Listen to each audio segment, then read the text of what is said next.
Escuché a mi hija decir, mi mamá me da asco.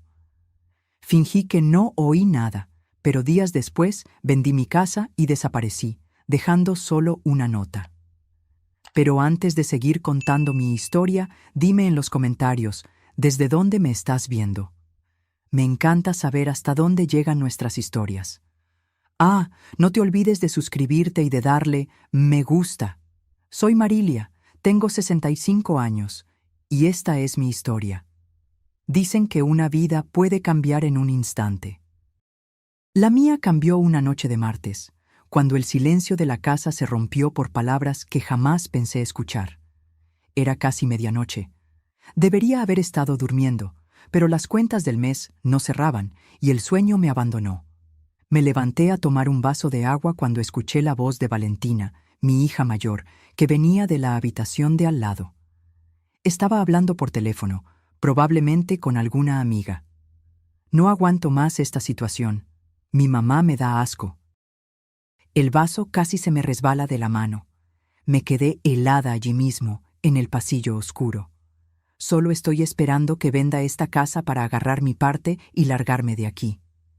¿Crees que quiero quedarme cuidando a una anciana? Ya se está volviendo senil, será fácil convencer a todos. Cada palabra era como una aguja perforando mi pecho. Valentina, mi primogénita, mi orgullo, la niña por la que había sacrificado todo.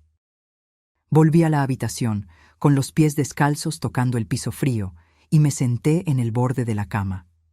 Los recuerdos vinieron como una avalancha. Yo, lavando ropa de madrugada para pagarle la escuela privada. Yo, saltándome comidas para que ella tuviera materiales de arte de calidad. Yo, envejeciendo prematuramente por el trabajo doble después de la muerte de su padre. Y ahora, esto. Mi mamá me da asco. No lloré. Algo dentro de mí se transformó en ese momento. No era rabia ni tristeza.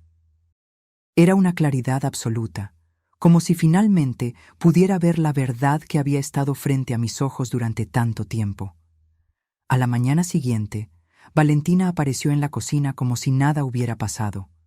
Cabello perfectamente arreglado, sonrisa ensayada. Me besó la mejilla y me dijo que me veía cansada. No dormí bien, respondí, sirviendo café. Mi voz sonaba normal, mi rostro sereno. Dentro de mí, sin embargo, un plan ya comenzaba a formarse. Tienes que descansar más, mamá. No te preocupes tanto por las cosas, dijo ella, revisando su celular. Ah, ¿recuerdas que te hablé de esa reforma? Necesitamos empezar a pensar en eso. Esta casa vale mucho, ¿sabes? Ayer mismo vi un anuncio de una parecida por casi 2 millones. Sus ojos brillaron al mencionar el valor. Allí estaba, descarado, lo que me negaba a ver. Para Valentina, yo ya no era una madre, era solo la propietaria de una valiosa propiedad. Lo pensaré, respondí, tomando mi café. Esa tarde, mientras Valentina estaba en el trabajo, llamé a Mónica, mi hijo menor que vivía en otra ciudad con el pequeño Emiliano, mi nieto de 8 años. Mamá, ¿todo bien? Tu voz suena diferente. Se dio cuenta de inmediato. Estoy bien, hijo. Solo los extraño. ¿Cómo está Emiliano? Creciendo demasiado rápido. La semana pasada ganó un premio de ciencias en la escuela. Deseaba tanto que lo hubieras visto. Hablamos por casi 1 hora. En ningún momento mencioné lo que había descubierto sobre Valentina. No quería poner a mi hijo en contra de su hermana. Pero, al colgar, tomé mi decisión. Al día siguiente, visité a un abogado recomendado por una antigua compañera de trabajo. El doctor Roberto me escuchó atentamente mientras le explicaba mi situación, sin drama, solo hechos. Señora Marisol, lo que pretende hacer es completamente legal, pero necesitamos documentar todo correctamente para evitar futuras impugnaciones, explicó, ajustándose las gafas. En los días que siguieron, reuní todos los documentos necesarios, informes médicos que probaban mi cordura, declaraciones ante notario que confirmaban que mis decisiones eran voluntarias, grabaciones autorizadas de mis intenciones. El abogado sugirió que también hiciera un nuevo testamento. ¿Y la casa?, pregunté.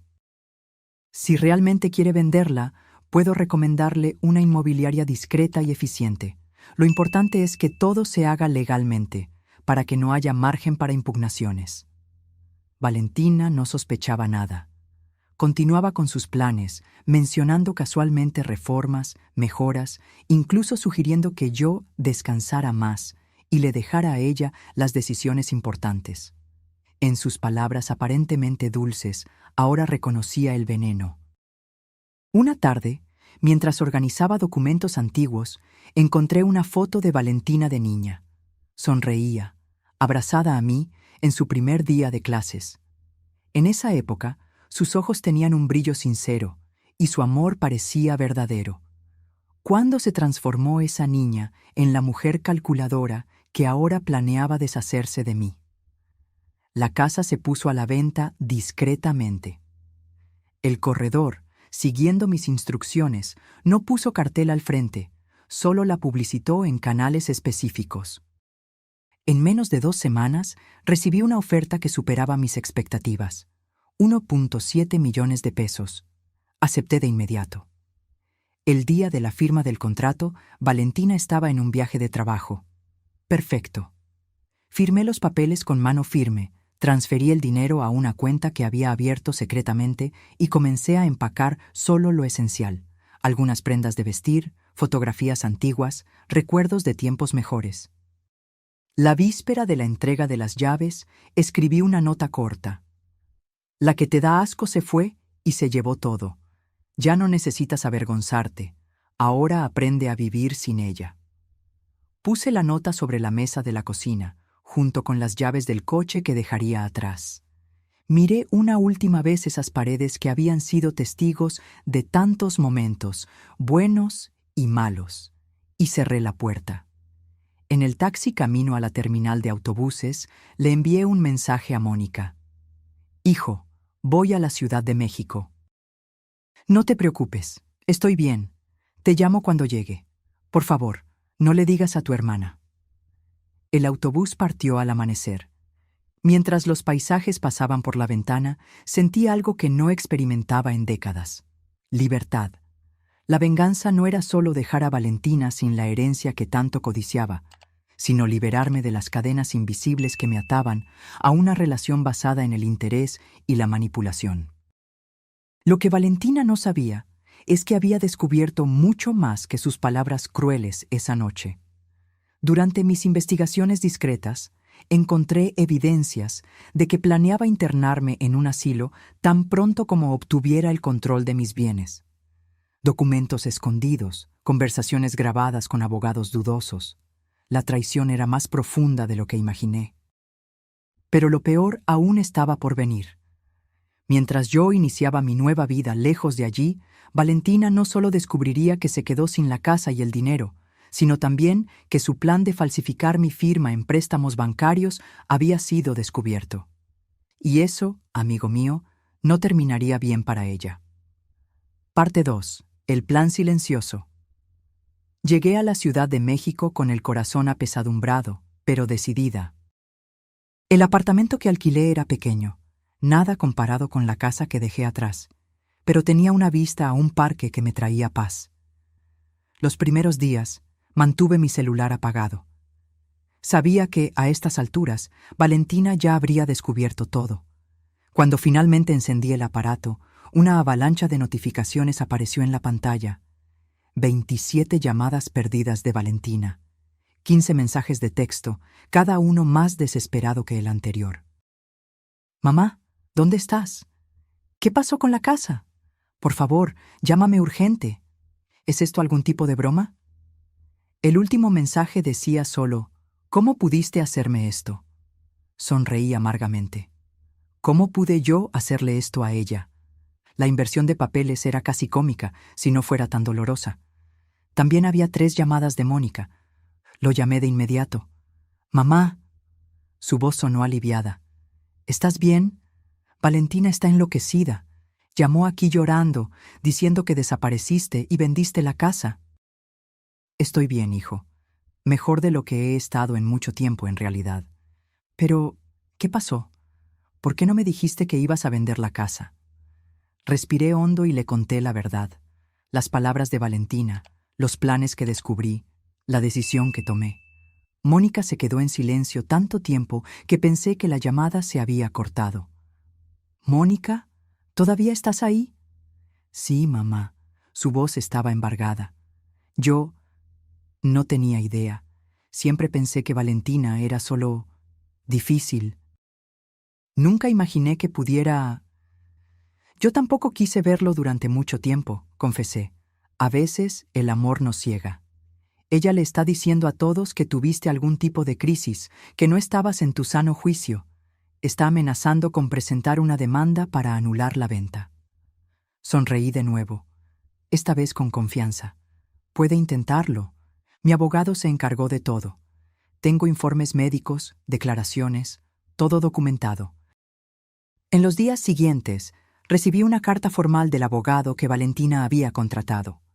Como era de esperar, alegaba que yo no estaba en condiciones mentales adecuadas para tomar decisiones financieras de esa magnitud. El doctor Roberto respondió de inmediato, enviando toda la documentación que habíamos preparado. El caso fue archivado incluso antes de llegar a un juez. Valentina cambió de táctica. Comenzó a llamar insistentemente, dejando mensajes de voz llorosos, diciendo que estaba preocupada por mí, que solo quería saber si estaba bien. El contraste entre esos mensajes y el «mi mamá me da asco» era tan evidente que llegué a reírme sola en mi apartamento. Una semana después, recibí una visita inesperada. Mónica y Emiliano estaban en la puerta de mi apartamento. «¡Sorpresa!», gritó Emiliano saltando a mis brazos. Abracé a mi nieto con fuerza, sintiendo que las lágrimas se me llenaban los ojos. Mónica me abrazó a continuación y pude sentir que él también estaba emocionado. «¿Cómo me encontraron?», pregunté, conduciéndolos adentro. El doctor Roberto me dio la dirección. «Espero que no te importe. Pensé que necesitábamos hablar en persona, y Emiliano se moría de ganas de verte». Pasamos el día juntos. Los llevé a conocer el parque frente a mi apartamento. Luego almorzamos en un pequeño restaurante en la esquina. Emiliano me contó sobre la escuela, sus amigos, el premio de ciencias. Ver su carita animada era como un bálsamo para mi alma herida. Por la noche, después de que Emiliano se durmió en el sofá, Mónica y yo hablamos seriamente. «Valentina está destrozada, mamá. No estoy defendiendo lo que hizo, pero perdió el empleo.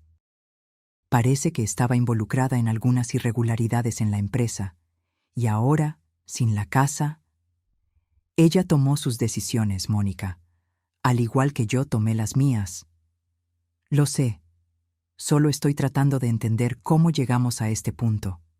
Miré a mi hijo, tan parecido a su padre. Siempre el pacificador, siempre tratando de ver lo mejor en las personas. Valentina siempre fue diferente, expliqué. Desde pequeña tenía esa ambición, esa determinación. La admiraba por eso. Pensaba que era fuerza.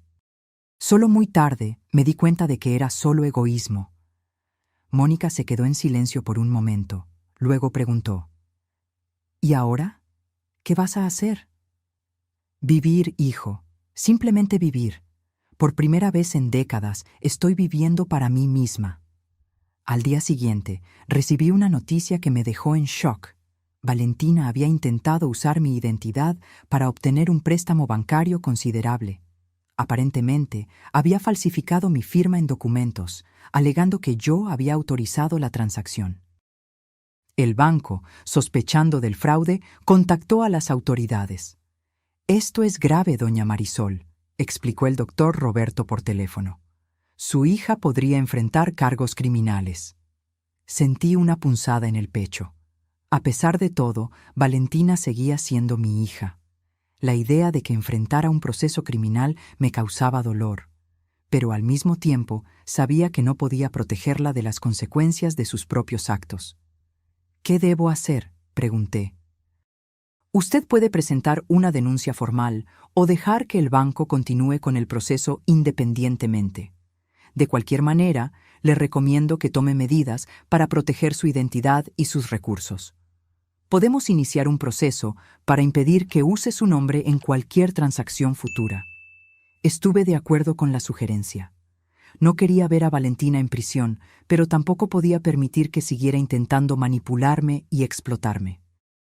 Esa noche recibí una llamada de un número desconocido. Era Valentina. «¿Cómo conseguiste mi número?», pregunté, manteniendo la voz tranquila. «¿Importa? Mamá, necesitamos hablar. No puedes hacerme esto». «¿Esto qué, Valentina? ¿Protegerme de fraudes?». «Fue un malentendido. Solo estaba intentando ayudar con las finanzas». «¿Falsificando mi firma? ¿Robándome?». «No era robo. Era una administración financiera». Su voz oscilaba entre la rabia y la desesperación. «Me dejaste sin nada. Vendiste la casa que también era mía por derecho. La casa nunca fue tuya, Valentina. Era mía, fruto de mi trabajo, de mi sudor. Y en cuanto al dinero…». Hice una pausa, eligiendo cuidadosamente mis palabras. «Digamos que está siendo muy bien invertido». «¿En qué?». «En el futuro de quien realmente se lo merece». Hubo un silencio al otro lado de la línea. Cuando Valentina volvió a hablar, su voz era fría, controlada. «Te vas a arrepentir de esto, mamá». «No he terminado contigo todavía». Colgué el teléfono sintiendo un escalofrío recorrer mi espalda. Conocía a mi hija lo suficientemente bien como para saber que esa no era una amenaza vacía. Haría cualquier cosa para recuperar lo que consideraba suyo por derecho. Al día siguiente, fui al banco y creé un fondo educativo para Emiliano. Deposité una parte considerable del dinero de la venta de la casa, con cláusulas específicas que garantizaban que el dinero solo podría usarse para su educación, y que ni Valentina ni nadie más podría tener acceso a esos recursos. «Esto es muy generoso, señora», comentó el gerente del banco. «Su nieto tendrá un futuro brillante garantizado». Sonreí, pensando en la carita de Emiliano. Se lo merece. Es la única herencia que realmente importa. Lo que yo no sabía es que, mientras yo planeaba el futuro de mi nieto, Valentina planeaba su venganza, y estaba a punto de cruzar una línea de la que no habría vuelta atrás. Parte 3. La caída y la venganza. Pasaron 3 semanas sin noticias de Valentina. Empecé a adaptarme a mi nueva rutina en la Ciudad de México. Hice amistad con doña Lourdes, una señora viuda que vivía en el apartamento de al lado. Los domingos por la tarde tomábamos té juntas y hablábamos de libros, películas y a veces de los dolores y las alegrías de ser madre. «Mis hijos son mi mayor orgullo», decía doña Lourdes, mostrando fotos de los 3 ya adultos. Claro que tuvimos nuestros momentos difíciles, pero al final el amor siempre prevaleció. Yo sonreía y asentía sin compartir mi propia historia. Algunas heridas todavía estaban demasiado abiertas para ser expuestas. Fue en una de esas tardes tranquilas que recibí la llamada de Mónica. Su voz estaba tensa, preocupada. «Mamá, algo pasó. Valentina fue arrestada». Sentí que la sangre se me helaba en las venas. «¿Arrestada? ¿Cómo así?». Esa historia del préstamo fraudulento. Parece que no fue el único. El banco descubrió otros intentos, usando no solo tu nombre, sino también documentos falsos de otras personas. Es un esquema grande, mamá». Me senté lentamente en el sofá, intentando procesar la información. Parte de mí sentía una punzada de satisfacción. Finalmente Valentina enfrentaba las consecuencias de sus actos, pero otra parte, la parte que siempre sería madre, sentía un dolor profundo. «¿Tú hablaste con ella?», pregunté. «Sí, está en estado de shock. Creo que nunca imaginó que la atraparían. Pidió verte». «¿Verme? ¿Por qué?». «No lo sé con certeza. Dijo que necesita explicarte algunas cosas». Me quedé en silencio, meditando. ¿Estaba lista para enfrentar a Valentina de nuevo? ¿Para escuchar más mentiras, más manipulaciones? Lo pensaré, Mónica. Ahora no puedo decidir. Después de colgar, me quedé horas sentada en el mismo lugar, repasando mentalmente toda la situación. Las palabras crueles de Valentina esa noche, los planes descubiertos, la venta de la casa y ahora esto. Una parte de mí quería creer que todo era un terrible malentendido, que mi hija no era capaz de tanta deshonestidad. Pero los hechos eran innegables. Al día siguiente, recibí una carta. Era de Valentina, escrita desde la prisión. Con manos temblorosas, abrí el sobre.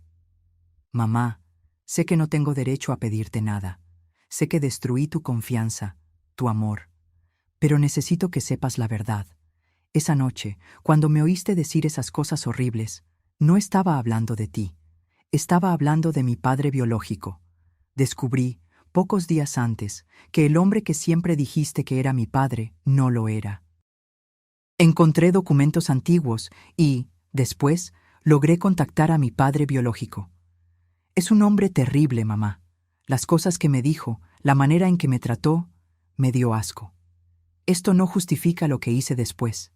El fraude, las mentiras. Estaba desesperada, confundida, herida.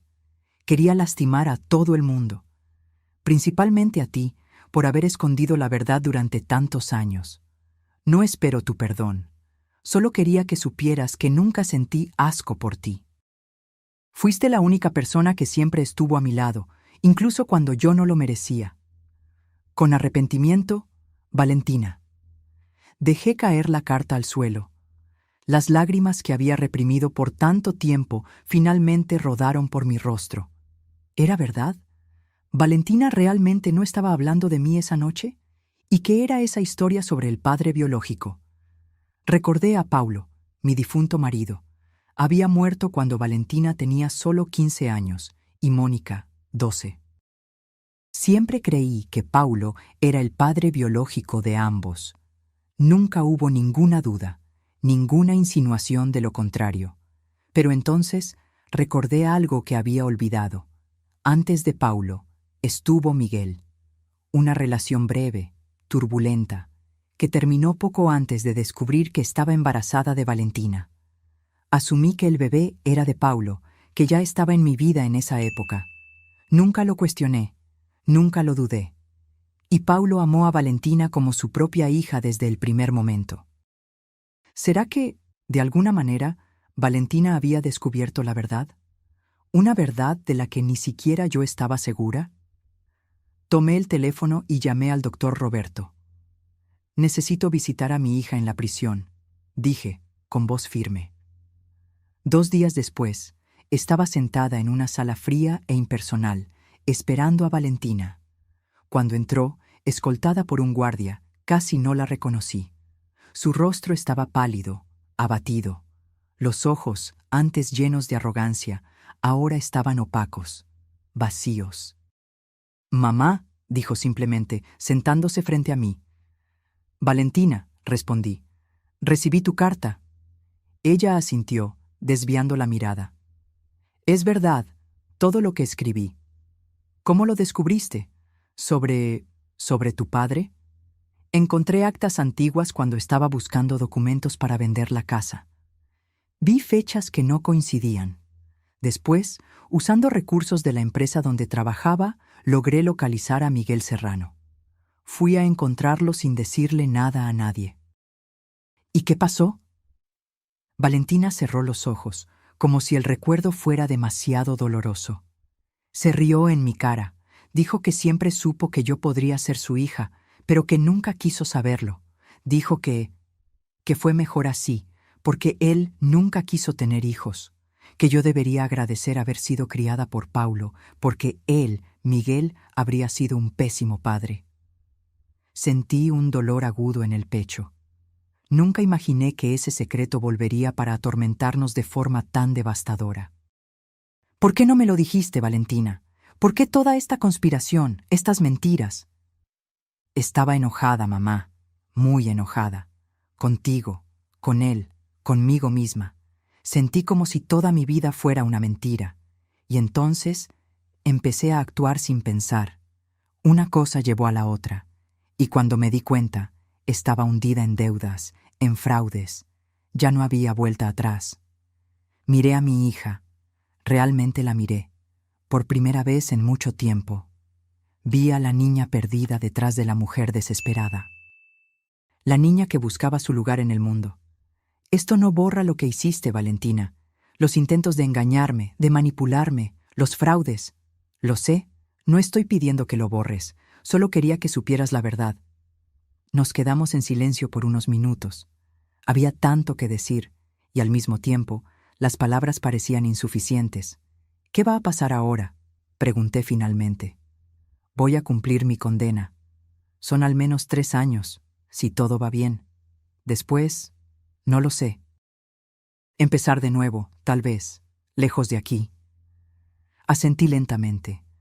Parte de mí quería abrazarla, decirle que todo estaría bien, pero sabía que algunos puentes, una vez rotos, no se pueden reconstruir de la misma manera.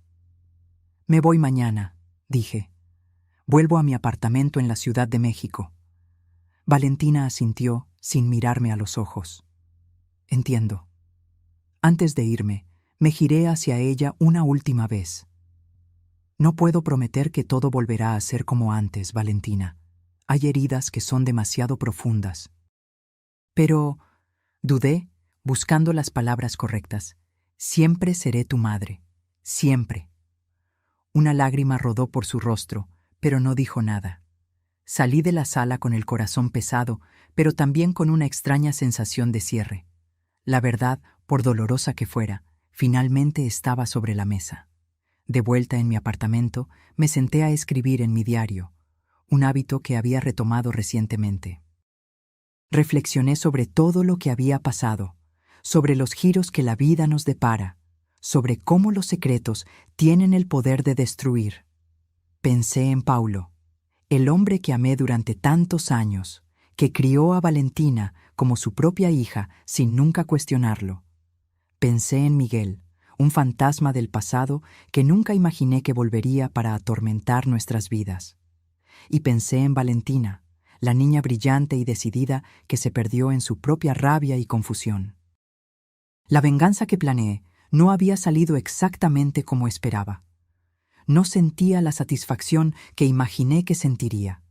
En cambio, había solo una profunda tristeza, mezclada con una extraña sensación de libertad. No era el final feliz de los cuentos de hadas, pero tal vez era el cierre que necesitábamos. A la semana siguiente, recibí una visita inesperada. Mónica llegó con Emiliano, pero no estaba solo.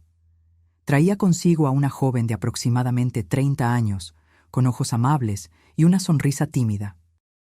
«Mamá, esta es Lucía, mi novia». Sonreí, genuinamente feliz de ver a mi hijo encontrando el amor de nuevo después de su doloroso divorcio. «Es un placer conocerte, Lucía», dije, abrazándola. Mientras preparaba café para todos, observé cómo Lucía interactuaba cariñosamente con Emiliano, cómo su rostro se iluminaba cuando miraba a Mónica. Había amor allí, un amor verdadero y genuino. Y fue en ese momento que me di cuenta.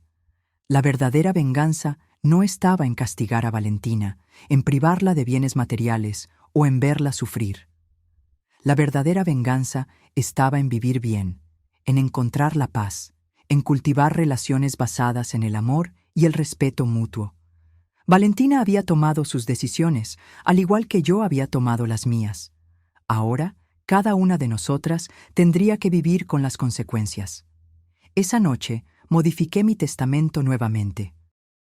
Mantuve el fondo educativo para Emiliano, pero incluí una pequeña provisión para Valentina. No dinero, sino la casa de playa que había comprado recientemente con parte del dinero de la venta de la casa antigua. Una casa pequeña, sencilla, pero acogedora. Un lugar donde, tal vez, ella pudiera empezar de nuevo cuando saliera de prisión. No era perdón, todavía no estaba lista para eso.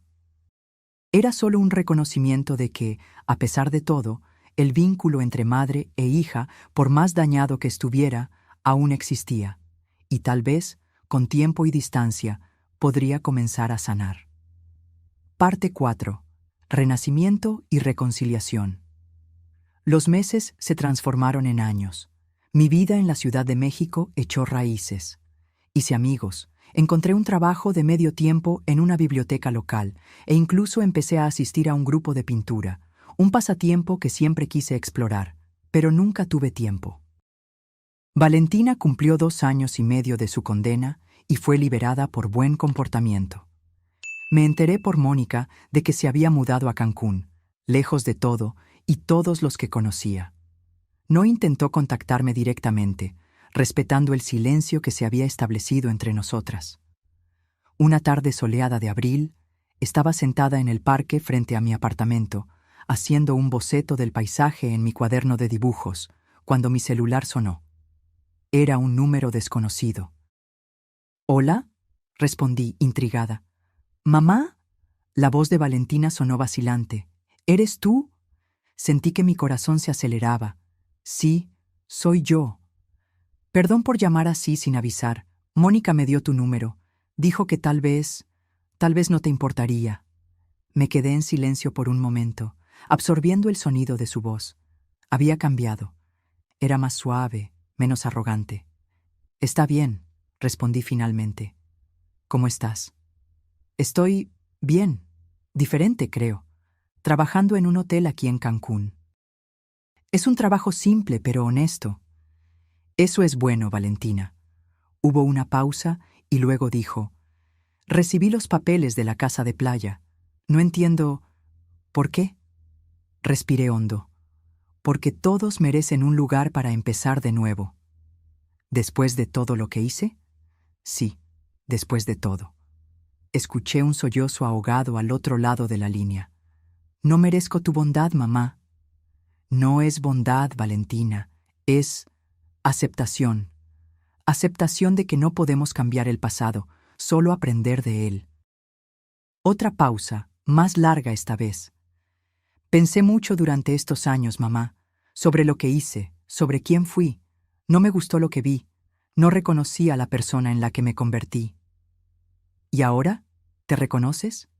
«Estoy intentando. Todos los días. Es difícil mirarse al espejo a veces, pero estoy intentando ser alguien de quien no me avergüence». Esas palabras tocaron algo profundo dentro de mí. ¿Cuántas veces, a lo largo de la vida, no nos perdemos de nosotros mismos? ¿Cuántas veces no nos transformamos en personas que apenas reconocemos, movidos por la rabia, el miedo, el dolor? Eso es todo lo que podemos hacer, Valentina. Intentar ser mejores cada día. Hablamos por casi 1 hora. Me contó sobre su vida en Cancún, sobre el trabajo en el hotel, sobre los cursos que estaba haciendo en línea para completar su educación. No hablamos del pasado, de las heridas. Había tiempo para eso, tal vez. O tal vez era mejor dejar atrás algunas cosas. Antes de colgar, ella preguntó: «¿Puedo volver a llamarte?». «Sí», respondí, sorprendiéndome a mí misma con la rapidez de la respuesta. «Me gustaría». En las semanas siguientes, nuestras conversaciones telefónicas se volvieron regulares. Poco a poco, las barreras fueron cayendo. Hablamos de Miguel, de la verdad que ella había descubierto. Le conté mi versión de la historia, los miedos, las incertidumbres de una joven madre soltera, el amor que Paulo nos ofreció a las dos. «¿Él siempre lo supo?», preguntó Valentina. «Sí, se lo conté antes de casarnos. Dijo que no importaba, que tú ya eras su hija en el corazón». Me hubiera gustado saberlo antes, haber valorado más al padre que tuve, en lugar de buscar uno que nunca quiso conocerme. 6 meses después de nuestro primer contacto, Valentina me invitó a visitar la casa de playa. Dudé inicialmente. Todavía había cicatrices, todavía había desconfianza. Pero Mónica insistió, diciendo que sería bueno para todos nosotros. Ella cambió, mamá, de verdad, y Emiliano está loco por ver a la tía. Así fue como, una mañana de octubre, desembarqué en Cancún. Valentina estaba en el aeropuerto para recibirme, junto con Mónica, Lucía y Emiliano, que habían llegado el día anterior. El reencuentro fue extraño, cargado de emociones contradictorias. Nos abrazamos brevemente, sin saber exactamente cómo actuar la una con la otra después de tanto tiempo y tanto dolor. La casa de playa era exactamente como en las fotos, pequeña, sencilla, pero acogedora. Tenía un balcón con vista al mar, donde Valentina había puesto sillas mecedoras y macetas con plantas de colores. «Es hermosa», comenté, genuinamente impresionada con lo que había hecho con el lugar. «Gracias por darme este nuevo comienzo», respondió ella con los ojos llorosos. «No sé si algún día podré corresponderte». Esa noche, mientras Mónica, Lucía y Emiliano dormían, Valentina y yo nos sentamos en el balcón, observando la luna reflejada en las tranquilas aguas del mar. «¿Sabes lo que más me duele cuando pienso en el pasado?», preguntó de repente. «¿Qué?». «Que desperdicié tanto tiempo, tantos años que podríamos haber disfrutado juntas, como familia, todo por culpa de mi codicia, de mi rabia». Tomé un sorbo del té que estaba bebiendo, reflexionando sobre sus palabras. «El tiempo nunca se desperdicia realmente, Valentina. Incluso en los momentos más dolorosos, estamos aprendiendo, creciendo. No serías quien eres hoy sin haber pasado por lo que pasaste». «¿Y quién soy hoy?». La miré, realmente la miré. Vi los rasgos de la niña que crié, pero también la mujer en la que se había convertido. Una mujer marcada por la vida, pero no derrotada por ella. Alguien que está encontrando su camino de vuelta a casa. Ella sonrió y vi una lágrima rodar por su rostro. «Creo que sí. Es un camino largo, pero estoy caminando». En los días siguientes, reconstruimos gradualmente puentes que creíamos irremediablemente rotos. No fue fácil. Hubo momentos de tensión, de incomodidad. Recuerdos dolorosos que surgían inesperadamente. Pero también hubo risas, historias compartidas, momentos de conexión genuina. Emiliano fue fundamental en este proceso. Su inocencia, su capacidad de amar sin reservas, servía como un recordatorio constante de lo que realmente importaba. La víspera de nuestra partida, Valentina me entregó un sobre. «¿Qué es esto?», pregunté, intrigada. «Ábrelo». Dentro había una escritura. La casa de playa estaba siendo transferida a nombre de Emiliano. «Valentina, no tienes que hacer esto». «Quiero, mamá. Es mi forma de asegurar que algo bueno surja de toda esta historia». Un legado positivo, no construido sobre mentiras o manipulación. Abracé a mi hija, sintiendo que las lágrimas que tanto había reprimido finalmente fluían libremente. «Gracias», susurré. «No, mamá. Te doy las gracias a ti, por no rendirte conmigo, incluso cuando lo merecía». En el vuelo de regreso a la Ciudad de México, reflexioné sobre el viaje que había recorrido. Del dolor de la traición a la venganza calculada. Del resentimiento amargo a la reconciliación vacilante. No era un final perfecto. Todavía había heridas, todavía había desconfianzas, pero era un nuevo comienzo honesto. Una semana después, recibí una carta de Valentina. Dentro había una foto antigua de nosotras dos, yo sosteniéndola en brazos de bebé, ambas sonriendo a la cámara. En el reverso, ella había escrito: «Para mi mamá, que me enseñó la lección más importante. La verdadera venganza no está en destruir, sino en reconstruir. Con amor eterno, Valentina». Puse la foto en mi mesita de noche, al lado de la foto de Mónica y Emiliano. Mi familia imperfecta, marcada por cicatrices, pero aún así mi familia. Esa noche, antes de dormir, escribí en mi diario: «Hoy entendí que la venganza que planeé no era realmente para castigar a Valentina, sino para liberarme de las cadenas de la manipulación, del peso de las expectativas no cumplidas, del ciclo tóxico en el que nos encontrábamos, y en ese sentido fue exitosa.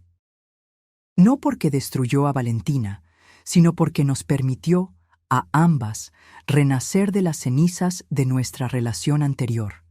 Quizás el verdadero poder no está en herir a quien nos hirió, sino en encontrar la fuerza para seguir adelante, para reconstruir, para perdonar, no por ellos, sino por nosotros mismos. Quizás la verdadera venganza sea la paz que encontramos cuando finalmente nos liberamos del deseo de venganza». Cerré el diario y apagué la luz. Por primera vez en mucho tiempo, dormí sin el peso del pasado sobre mis hombros. La jornada no había terminado, nunca termina realmente. Pero ahora caminábamos no como adversarias, sino como supervivientes de la misma tormenta, aprendiendo juntas a navegar en aguas más tranquilas. Y eso, me di cuenta, era la verdadera victoria. ¿Y tú, qué harías en mi lugar? ¿Perdonarías a tu hija después de todo? Deja tu opinión en los comentarios y sigamos con esta conversación. Y si te gustó nuestra historia de hoy, no te olvides de suscribirte al canal y activar la campanita para no perderte los próximos relatos. Nos vemos en la próxima historia.